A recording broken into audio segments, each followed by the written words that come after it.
கர்த்தருக்குள் பிரியமானவர்களே, மே 29 எலின் G white அம்மையார் அவர்களுடைய மாரநாதா புத்தகம், பக்கம் 297. இன்றைய தியானத்திற்காக தெரிந்து கொள்ளப்பட்ட தலைப்பானது பிரிவினை உண்டாக்குபவர்களை குறித்து விழிப்போடிருங்கள். வசனம் லூக்கா 17வது அதிகாரம் 1வது வசனம். இடரல்கள் வராமல் போவது கூடாத காரியம், ஆகிலும் அவைகள் எவனால் வருகிறதோ அவனுக்கு ஐயோ. ஒரு மக்கள் கூட்டத்தை தேவன் வெளியே கொண்டு வந்து கொண்டிருக்கிறார். அவர்கள் ஒரே நபரை போன்று இணைந்து நிற்கவும் ஒரே காரியத்தை பேசவும் கிறிஸ்து தமது சீடர்களுக்காக செய்த அவர்கள் எல்லாரும் ஒன்றாயிருக்கவும், பிதாவே, நீர் என்னை அனுப்பினதை உலகம் விசுவாசிக்கிறதற்காக நீர் என்னிலேயும் நான் உம்மிலேயும் இருக்கிறது போல அவர்கள் எல்லோரும் நம்மில் ஒன்றாயிருக்கவும் வேண்டிக் கொள்ளுகிறேன் என்ற ஜெபத்தை நிறைவேற்றவும் ஆயத்தம் செய்து கொண்டிருக்கிறார். தொடர்ந்து எழும்பு கொண்டிருக்கும் சிறு சிறு குழுக்கள் இருக்கின்றன. மிகவும் சிதறி கிடக்கும் அந்த சிலரோடு மாத்திரம்தான் தேவன் இருக்கிறார் என்று இந்த குழுக்களில் உள்ளவர்கள் நம்புகிறார்கள். தேவனுடைய ஊழியர்கள் கட்டி எழுப்பிக் கொண்டிருக்கும் வேலையை இவர்களது செல்வாக்கு தகர்த்து கீழே தள்ளி சிதறி போடுவதாக அமைகிறது.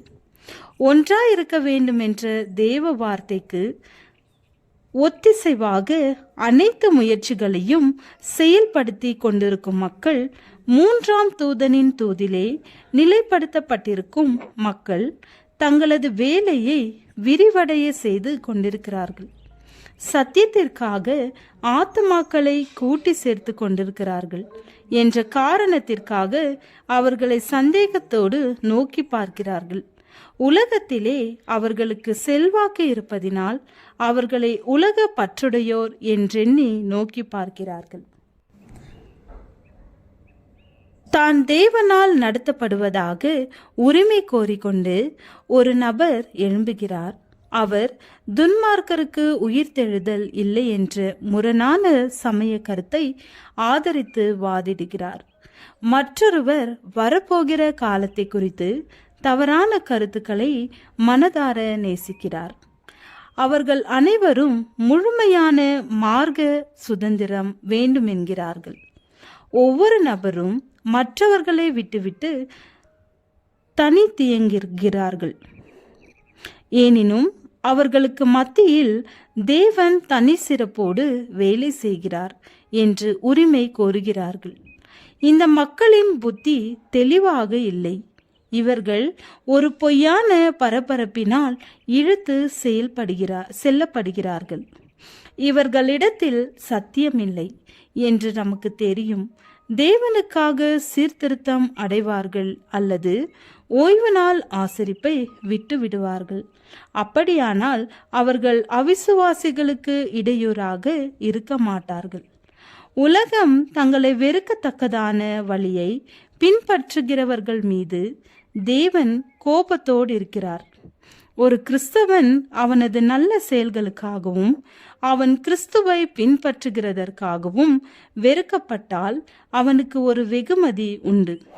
தான் நேசிக்கப்படத்தக்கதான ஒரு போக்கை கடைபிடிக்காமல் இருப்பதற்காக அவன் வெறுக்கப்படாமல் அவனது பண்படாத தன்மைக்காக வெறுக்கப்பட்டால், சத்தியத்தை தனது அண்டை அயலாகத்தவரோடு சண்டை பிடிப்பதற்கான ஒரு பொருளாக ஆக்கி அல்லது ஒரு விதமான போக்கை பின்பற்றி ஓய்வு நாளில் அவர்களுக்கு எவ்வளவு எரிச்சல் உண்டாக்கக்கூடுமோ அவ்வளவு எரிச்சல் உண்டாக்கத்தக்கதான காரியங்களை செய்தால் அவன் பாவிகளுக்கு ஒரு முட்டுக்கட்டையாகவும் பரிசுத்த சத்தியத்திற்கு ஒரு இகழ்ச்சியாகவும் இருக்கிறான்.